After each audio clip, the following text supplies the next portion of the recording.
Hello বন্ধুরা, কেমন আছেন? ভালো আছেন তো? আজকে মায়া রান্নাঘরে রান্না করেছি। আজ মঙ্গলবার, নিরামিষ।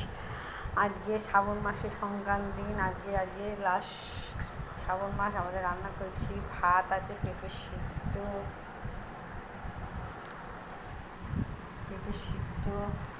আর এটা সোয়াবিনের তরকারি, আলু ভাতে, পটল সর্ষে বাটা দিয়ে ঝাল করেছি, মুগের ডাল।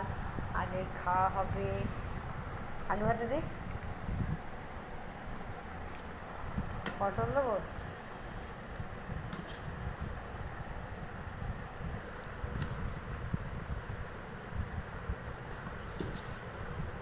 এই পটলের ঝাল দিলাম। পটলের ঝাল দিয়ে ভাত খাচ্ছে, কেমন হয়েছে?